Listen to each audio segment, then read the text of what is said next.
에듀윌 유료 회원만의 남다른 서비스.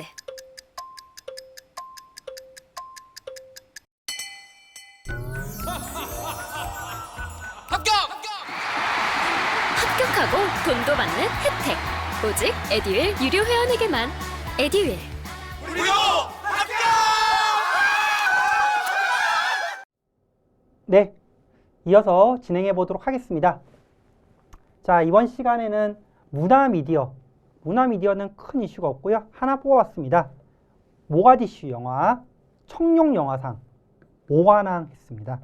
그리고 그 다음에 이제 과학 IT까지 요 두 개 분야 가지고 진도 나가보도록 하겠습니다. 자, 먼저 자, 모가디슈 청룡영화상 오관왕 수상했습니다. 2021년 360만 명 동원한 최고의 국내 흥행작이다. 자, 코로나19 때문에 영화 보는 사람 별로 없죠. 360만만 은행 가도 1000만이 아니라 국내 최고의 흥행작이었어요. 2021년에 전체적으로 최고 흥행작은 지금 계속 하고 있는 배트맨이 아니고 스파이더맨 파프롬 홈인가? 뭐 스파이더맨이 지금 올해 최고 흥행작인데 2021년 최고 흥행작인데 그 시리즈가 지금 한 3개 정도 나왔죠. 처음에는 뭐 홈커밍, 부제로 홈커밍, 집으로 온다. 그 다음에는 뭐 집에서 떠나간다인가? 파프롬, 두 번째가 파프롬, 세 번째가 노웨이 커밍인가? 뭐 이런 식으로 뭐 집에 갔다가 못 갔다가 안 간다. 뭐 이런 식으로 가는 것 같아요. 자, 농담이고 이제 본격적인 얘기 해보도록 하겠습니다. 자, 모가디슈 청룡영화상 오관왕. 그래서 최우수 작품상, 이게 제일 중요한 거죠.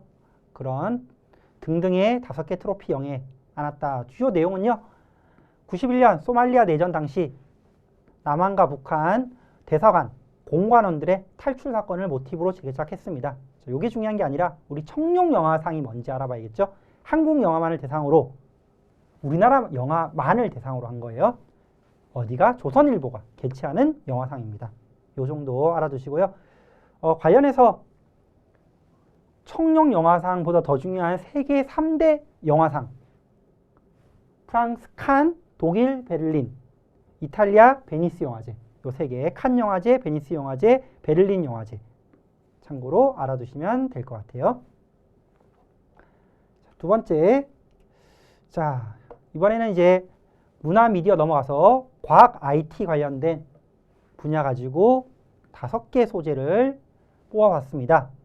자, N번방 방지법 논란, 그리고 삼성이 미국의 반도체 공장의 위치를 결정했고, 세 번째, 프롭테크라는 게 뜨고 있습니다. 그 다음, 이퓨얼 연료, 새로운 또 친환경 연료 개발에 박차를 가하고 있고요. 자, 그 해킹 관련돼서 로그4j라는 중요한 이슈가 있었습니다. 하나씩 살펴볼게요. 자, 먼저 N번방 방지법입니다. 이 N번방은 다 알고 있죠? 그죠? 자, 우리나라가 세계 최초로 12월 10일 날 이걸 시행했는데요. 이 N번방 방지법이 실효성 없는 규제다 라고 해서 말 많이 나오고 있습니다. N번방 사건이 뭐였냐면은 조주빈 등 그 일당이 성착취물 제작했고 그거를 유포했던 사건이죠. 그래서 이런 거를 재발하는 걸 방지하기 위해서 어떤 법을 만들었냐? 인터넷 사업자, 네이버, 카카오 이런 인터넷 기업들이 이제 동영상 같은 거를 각 소비자들이 요 네이버나 카카오톡이나 뭐 네이버 TV나 이런 데 올리겠죠. 이 올리기 전에 불법 촬영물 여부를 확인 및 걸러내도록 해라. 뭐 인터넷 기업이 여기만 있는 데가 아니고 더 크게는 뭐 유튜브 이런 데도 있잖아요. 그래서 그런 데서 인터넷 사업자들이 동영상 자료를 올릴 때 바로 그냥 밖으로 이제 외부인들이 볼 수 있게끔 하지 말고 사전 검열 하도록 하게 하는 것을 N번방 방지법이라고 부릅니다. 정확하게는 전기통신사업법 및 정보통신망법 개정안 12월 10일 날 이제 시행됐고요. 인터넷 사업자 의무 강화하는 법안입니다.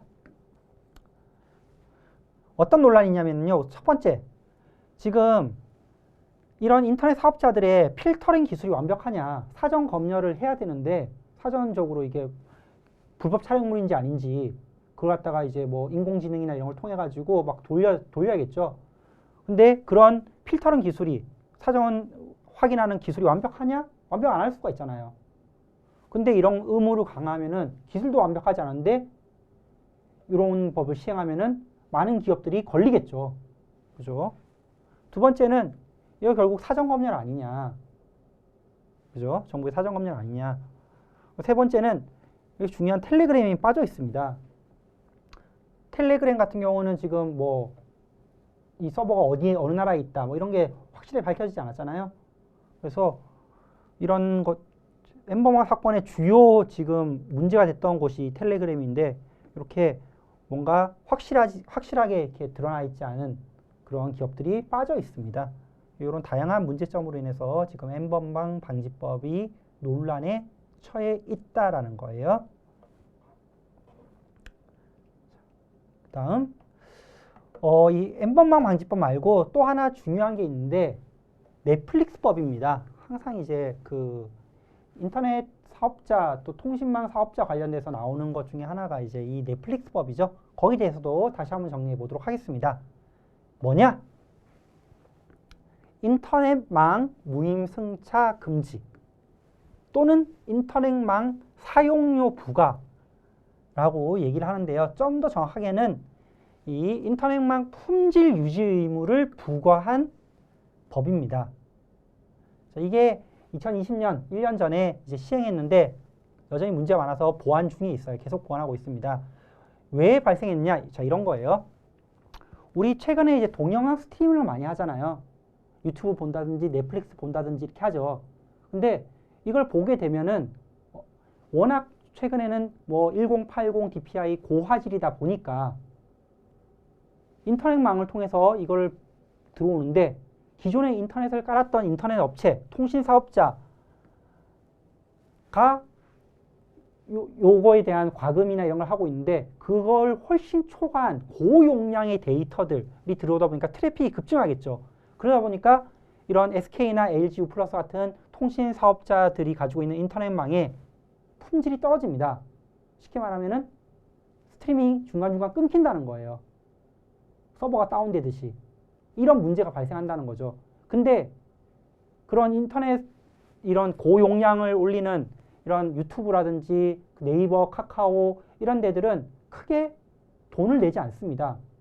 그냥 가지고 있는 그 서버 그 용량만 그 돈만 내고 있고 이 고용량의 스트리밍이 계속되고 있는데 그걸 유지하고 관리하는 통신 사업자들 SK 이런 데들이 부담이 크다는 거예요.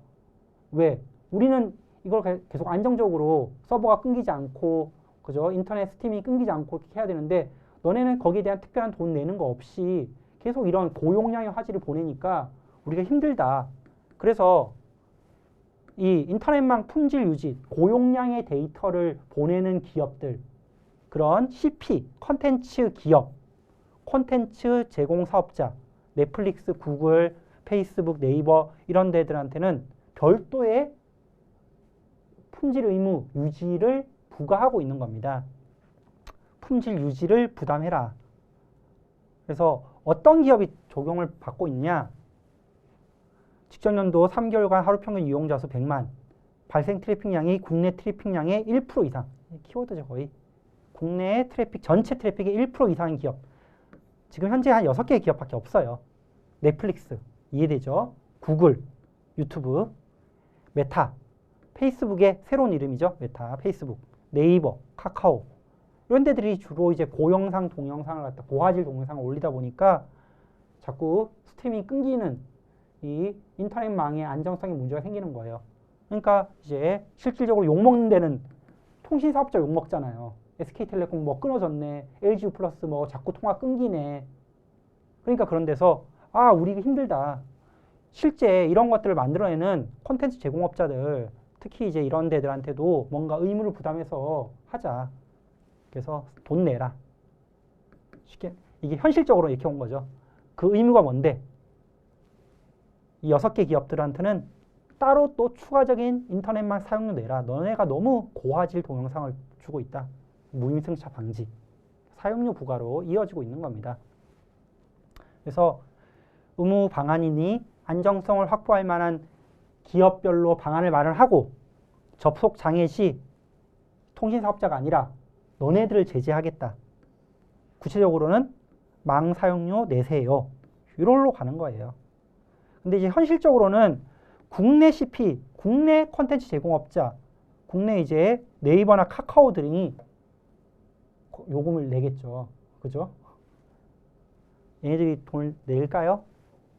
하여튼 거기에 대해서 지금 계속 그 법을 보완하고 있습니다. 돈을 내게끔 보완을 하고 있는 상태입니다.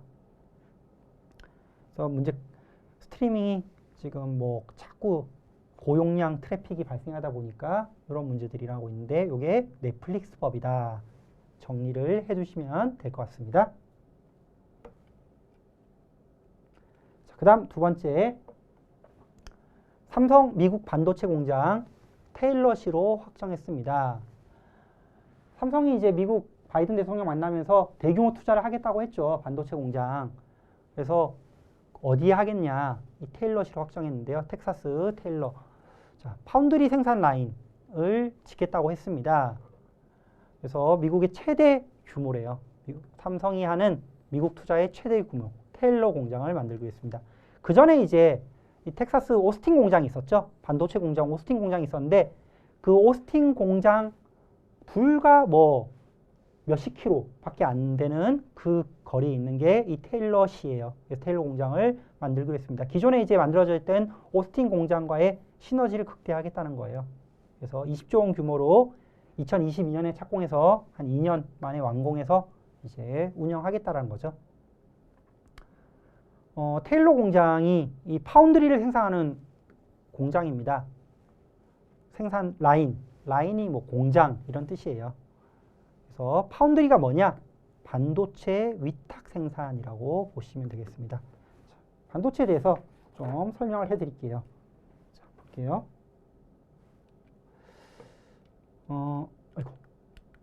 자, 반도체는요, 우선 제조 형태에 따라서 세 가지 이름으로 부릅니다. 뭘 제조하느냐?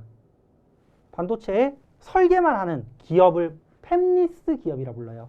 팹리스. 어떤 연구소가 없다.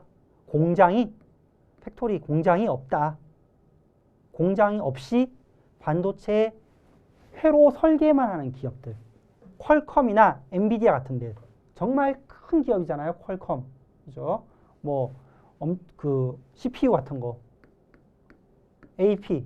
이런 거 만드는 큰 기업인데, 엔비디아도, 그죠? 이런 엄청 큰 기업, 그래픽 관련된 모듈을 만드는 큰 기업인데, 공장 없어요. 생산 안 합니다. 설계만 해요. 연구 인력만 있는 거예요. 그러면은 이렇게 이런 팹리스, 공장이 없는 설계만 하는 기업들이 있으면 설계한 걸 받아서 생산만 하는 공장도 있겠죠. 그런 반도체 기업을 파운드리라 불러요. 파운드리 기업. 여기는 설계 안 합니다. 생산만 해요. 설계는 되게 좀 고부가가치 높겠죠. 이에 비해 생산은 좀 저부가가치겠죠. 대표적인 생산만 하는 기업 TSMC 대만에 있죠. 그렇죠? 뭐 애플 거 반도체 많이 생산하죠. 그래서 파운드리 업체는 생산만 하는 위탁 생산 기업이라고 부릅니다. 파운드리. 그 위탁 생산하는 공장을 미국의 오스틴 공장 옆에 있는 그 테일러 공장 라인을 이번에 삼성에서 20조 원 규모로 만들겠다고 한 거예요. 자, 그 밖에 이제 또 이 둘 다 하는 기업이 있습니다. IDM이라고 부르는데요. 종합 반도체. Integrated Device Manufacturer. 그래서 둘 다 하는 거. 설계, 생산 둘 다 하는 거. 삼성이죠. 삼성전자. 삼성전자는 다 합니다. 요것만 전문으로 하는 데가 있고 둘 다 하는 데가 있고. 이렇게 해서 반도체의 제조 형태는 크게 팹리스 기업과 파운드리 기업 그리고 다 하는 그런 종합 반도체가 있다. 그 다음 참고로 반도체 기능에 따라서도 한번 분류해 볼게요. 우리 반도체라고 하면은 뭐 D램, 뭐 DDR 뭐 이런 거 많이 들어봤죠? 그죠? 낸드 플래시, 뭐 CPU 크게는 두 가지입니다. 반도체는요. 메모리 반도체, 저장하는 반도체와 비메모리, 저장 외에 연산, 그래픽 작업 뭐 이런 거 하는 반도체. 그래서 저장하는 반도체, D램, 낸드 플래시 뭐 이런 저장하는 반도체. 크게 이제 램, S램, D램, 램 형태가 있고요. 낸드 플래시, 플래시 형태. 낸드 플래시, 플래시 형태. 램, 낸드, 낸드 형태. 이렇게 두 가지가 있습니다. 근데 지금 많이 쓰고 있는 거는 뭐 D램이 거의 램에서는 이제 정착이 돼 있고요. 뭐 S램도 있고 많이 있는데 D램, 플래시 메모리에서는 낸드 플래시 메모리가 많이 돼 있습니다. 요게 이제 D램 같은 경우가 크게 이제 컴퓨터에 들어가는 거, 약간 큰 거. 낸드 플래시가 이게 뭐 노트북이나 폰에 들어가는 거, 좀 작은 거. 이렇게 이해하시면은 고만고만한 상식 수준에서는 좀 될 것 같아요. 저장용. 그래서 저장하는 메모리. 그 다음에 이제 저장하는 메모리가 그동안 삼성의 이제 메인이었는데, 삼성도 이 메모리 저장하는 거, 삼성이 D램, 낸드 이게 1등이잖아요. 근데 이게 부가가치가 낮아요. 좀 더 고차원적인 개발이 필요하다 보니까 삼성도 점차 이제 시스템 반도체로 개발을 이제 더 확대시켜 나가고 있는데, 시스템 반도체가 이제 메모리가 아니라 저장이 아니라 그 외 것들을 말합니다. 중앙 처리 장치, CPU, 컴퓨터의 중앙 처리 장치를 CPU라고 부르죠. AP는요. 이거는 스마트폰의 중앙 처리 장치, 어플리케이션 프로세스. 그러니까 컴퓨터의 머리가 CPU, 스마트폰의 머리가 AP. 이런 것들이 시스템 반도체, 이런 연산. 그리고 통신 모뎀, 그래픽 모뎀, 통신 장치, 뭐 이런 것들. 이런 연산, 통신, 그래픽 이런 것들을 시스템 반도체라고 불러요. 이런 것들이 훨씬 더 부가가치가 있습니다. 그래서 뭐 퀄컴 이런 데가 이제 AP, CPU 이런 거 잘하는 데고, 그래픽이나 이런 거 잘하는 데가 엔비디아, 뭐 모뎀 이런 것도 잘하죠. 이런 데입니다. 이렇게 해서 반도체에 대해서 좀 살펴봤는데, 여담으로 하나 얘기해 드릴 게 있는데요. 그게 뭐냐? 삼성의 어떤 그 기업 성장을 살펴보면은요, 요걸 한번 생각해 볼 수 있어요.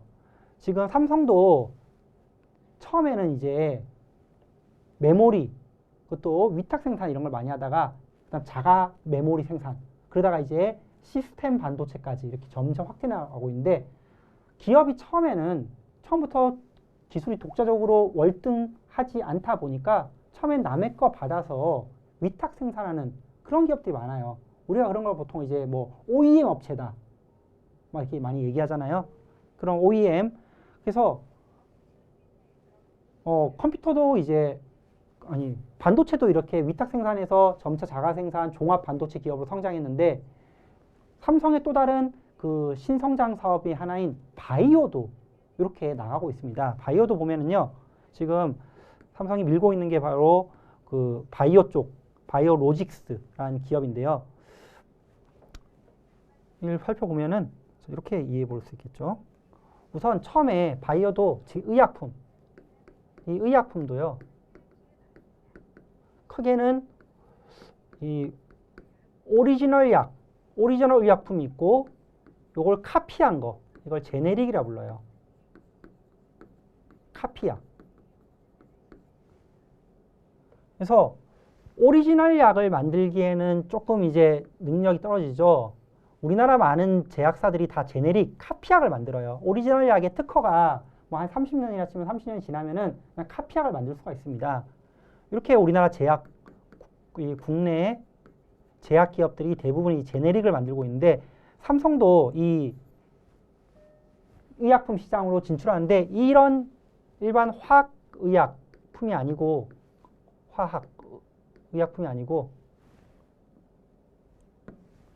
바이오 의약품,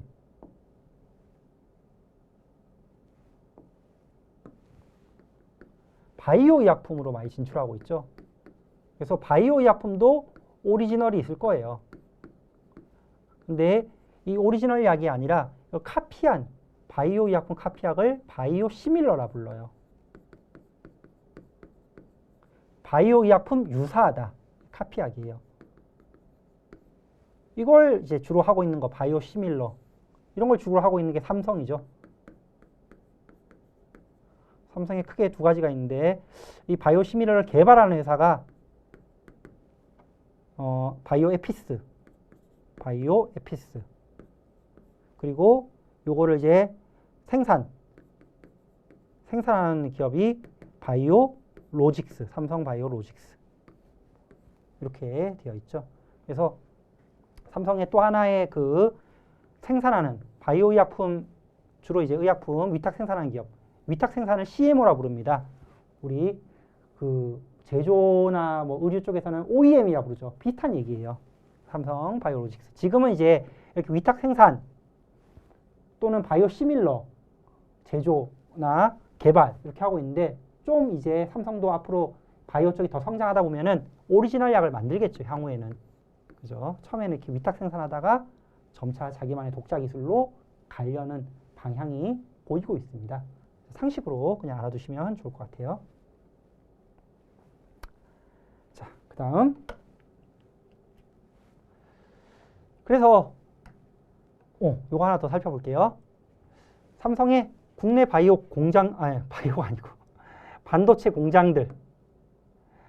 아까 우리가, 미국 텍사스에 있는 오스틴 공장, 파운드리. 뭐라 그랬죠? 생산만 하는 전문 기업이라 그랬죠? 96년에 만들었는데 그 근처에 테일러시의 파운드리 공장 또 하나 짓고 있다. 이 외에 이제 삼성 용인의 기흥 캠퍼스 여기서는 다 하고 있죠. 시스템, 파운드리, LED, 그 다음 천안도 있고요. 화성, 평택 그런데 크죠? 그죠? 평택이 최근에 엄청 커졌죠? 이런 데들이 주로 삼성의 주요 반도체 공장입니다. 이런 것들을 보면은 이게 메모리를 중심으로 생산 라인을 돌리고 있구나. 비메모리를 하고 있구나. 아니면은 그런 거 받아서 그냥 제조만 전문으로 하고 있구나. 이런 것들을 알 수 있습니다. 자, 다음 소재는 프롭테크네요. 프롭테크 뭐냐? 부동산 IT 기업이다라고 보시면 될 것 같아요. 부동산 산업이 점차 성장하고 있습니다. 그래서 IT가 이제 접목되고 있는데요. 그를 육성하기 위해서 정부가 갖고 있는 공공 데이터를 이런 기업들한테 무료로 주고 있습니다. 그래서 11월 29일 날 정부에서 부동산 신산업 육성 방안을 발표했는데요. 본격적으로 부동산 시장이 커지다 보니까 부동산 서비스도 IT적으로 해보겠다. 그래서 기본 계획, 5년짜리 기본 계획을 발표했습니다. 앞으로 더 성장시켰다는 얘기죠. 이런 걸 뭐라 부르냐? 프롭테크라 부릅니다. 부동산 더하기 IT. 프로퍼티, 부동산. 테크놀로지, 기술. 합성어, 프롭테크, 부동산 기술. 부동산에 인공지능, 블록체인 이런 기술이 결합된 거. 그래서 부동산 인공지능 중개 사이트, 사이버 모델하우스, 부동산 크라우드 펀딩, 사물 인터넷이 기반된 부동산 건물 관리. 그래서 다방, 직방, 호객노노 이런 부동산 앱들이 정부에서 이렇게 육성을 하고 정부가 갖고 있는 공공 데이터들을 이제 무료로 받아가지고 자기가 이런 AI 기술들을 결합해서 앞으로 부동산 시장이 더욱더 활성화되겠죠. 그렇죠?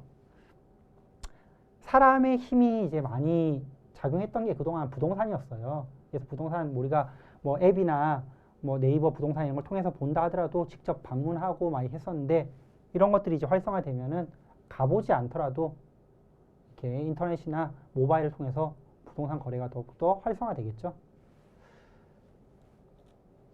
그 다음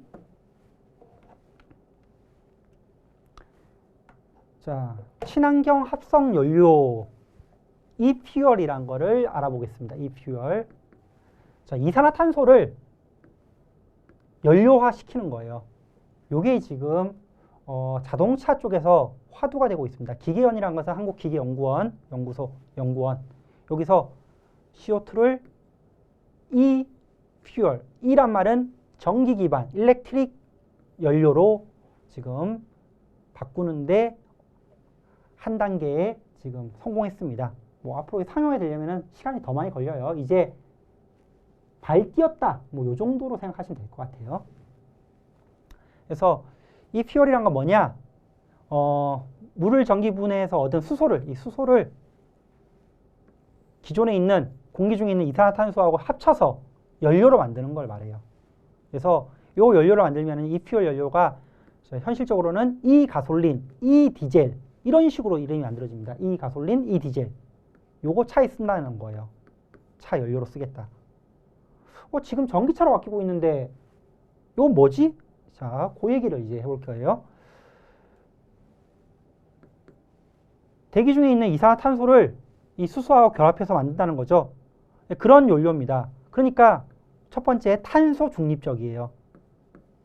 그러니까 탄소를 배출하지 않는다는 거죠. 오히려 탄소를 갖다 쓴다는 거죠. 이산화탄소를 갖다 쓴다는 거죠. 탄소 중립적인 거에도 환경에도 영향이 긍정적이고요. 또 요 사이에 원유가 없죠. 그죠? 기존의 화학 연료인 원유가 없습니다. 원유가 섞이지 않은 인공 연료예요. 근데 이게 가솔린과 차에 쓰이는 가솔린과 비슷한 형태로 만들어져요. 그러다 보니까 앞으로 전기차로 갈 건데 전기차로 가기 전까지 기존 내연기관에서도 뭔가 탄소 친화적인, 탄소 중립적인 게 필요하지 않냐. 그래서 내연기관 산업을 전기차로 가기 전까지 좀 더 길게 지속해줄 하나의 효과적인 친환경적인 연료다라고 해서 지금 약간 각광을 받고 있는 상태예요. 근데 요거 되기 전에 바로 전기차로 갈 수도 있고 요게 되면은 기존의 내연기관 차량에 기존 우리 가솔린 디젤 차에 요 연료 휘발유가 아니죠. 수소하고 이산화탄소를 결합한 거죠. 요 연료를 넣게 될 수 있다는 거예요. 그래서 기존 차량을 친환경 차로 그냥 큰 비용 없이 왜? 이 자체가 가솔린과 비슷한 형태가 나오니까. 그래서 재탄생 가능할 수도 있다라는 겁니다. 단점으로는 이산화탄소 배출량, 이걸 만드는 과정에서 이산화탄소 배출량이 0은 아니에요. 이걸 다시 또 쓰게 되면은 다시 또 이산화탄소가 좀 생기게끔 되어 있습니다. 가장 큰 문제가 이거죠. 생산비가 높다. 이게 해결이 되겠죠. 그죠? 지금 전기차도 배터리 가격 비싼 게 문제잖아요. 효율 낮은 것도 있지만 이런 것들이 해결이 돼야겠죠. 그래서 이 퓨얼 연료가 최근에 전기차로 가는 딱 그 사이에 기존 내연기관 차를 좀 더 지속해줄 하나의 친환경 연료로 주목받고 있다라는 거 알아두시면 되겠습니다. 자, 탄소 중립과 관련돼서요. 조금 얘기를 해보도록 하겠습니다. 자, 우리나라도 이 탄소 중립 전략, 온실가스 배출량을 줄이자는 거죠. 온실효과가 자꾸 우리나라 기후, 우리나라뿐만 아니라 전 세계 기후에 큰 영향, 기후 변화로 인한 충격을 주고 있으니까 요 탄소 중립을 하기 위한 전략, 2050 탄소 중립 추진 전략이라고 합니다. 여기에 대해서 좀 살펴볼게요. 자, 탄소 중립이란 것은 온난화를 일으키는 온실가스, 이산화탄소, 메탄 이런 것들이죠. 이런 것들의 배출량을 중립, 0으로 하자라는 거예요. 그래서 우리나라도 불과 얼마 전에 12월 7일 날 2050 탄소 중립 추진 전략을 발표했습니다. 이 발표하게 된 배경이요. 2021년 올해부터 파리 협약에 우리도 영향을 받게 됐어요. 파리 협약이 뭔데? 자, 요거를 얘기해 드릴게요. 요게 시험에 잘 나오죠. 파리 협약이 뭐냐면요. 지구 온난화 방지. 지구 온난화. 다른 말로 온실가스 규제 협약이라고 보시면 되겠습니다. 세계적인 온실가스 규제 협약이에요. 요게 제일 처음 있었던 건 교토 의정서예요. 일본 교토에서 지구 온난화를 방지하기 위해서 뭔가 노력을 하자라는 게 있었는데 그 교토 의정서가 2020년으로 만료가 됩니다. 그럼 그 이후에 필요한 협약이 있어야겠죠. 그를 위해서 2015년에 파리협정, 파리에서 협약을 맺었어요. 이거를 파리협정, 파리기후협약 신기후 체제에 다양하게 부릅니다. 온실가스 감축하자는 거예요. 차이점을 보면은요. 2020년에 만료된 교토의정서는 선진국만 온실가스 감축 의무를 부여했는데 이 파리협약은 당사국 모두 195개 모든 나라가 다 이 파리협약을 따라서 각자 나라만의 온실가스 줄이기 위한 그 규정들을 만들어야 되는 거예요. 그래서 우리도 파리협약 당시에 어떻게 만들었냐?